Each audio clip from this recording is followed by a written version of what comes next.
Hello my beautiful people, welcome back to my channel. For those that are new, my name is Nelly. We're all chasing the wind. Have you looked at your life and asked yourself, what am I here for?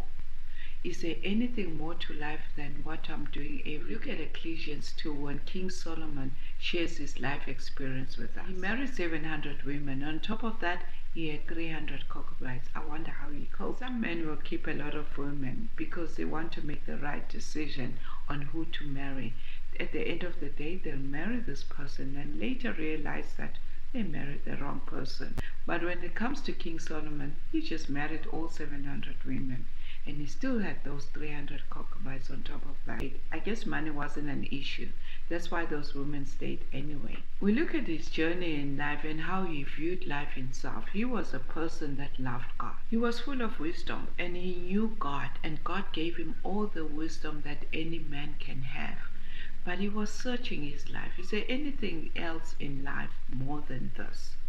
After discovering that, he came to his own conclusion. A lot of us feel like if we can just have a lot of money, we're going to be happy. We feel like if we can have everything that money can buy, we're going to be happy. In fact, society has made us believe that once you have money, you're going to be happy. And God has given us simple ways of living that could make us happy. So King Solomon goes on a journey full of life and happiness. I'm sure that's all what we want, right? He goes through this journey full of fun and happiness. He had all the money. He could do whatever that he wanted to do. He was rich. He was the king of that country, and his country was doing well as well. He decided to test himself with fun and pleasure. We all know that laughing is good for the soul. So he hired an entertainer, or maybe the best comedian that he could find, just to entertain himself. But soon he got bored and he found that. Then he decided, you know what, I'm just gonna have wine. Even though he was sober-minded, he wants to cheer himself by drinking all the wine. He wasn't drinking to get drunk.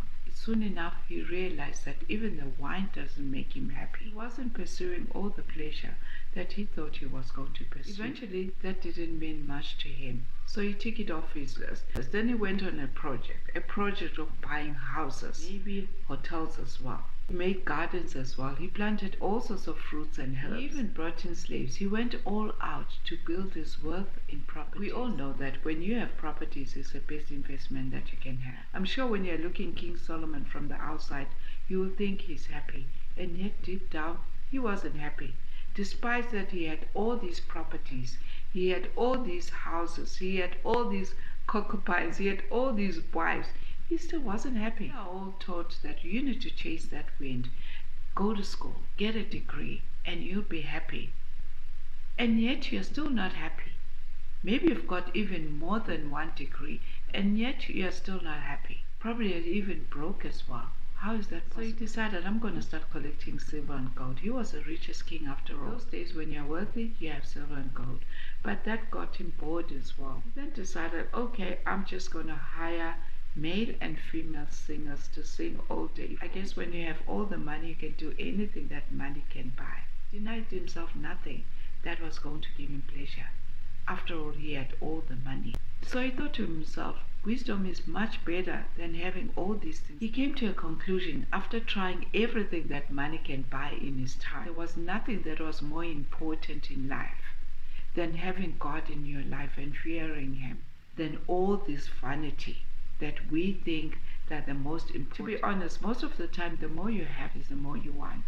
You just never satisfy, and you think to yourself, if I could just have a little bit more, I'd be happy. And you do have that little bit more, but you're still not happy. That is why we're working so hard to make money.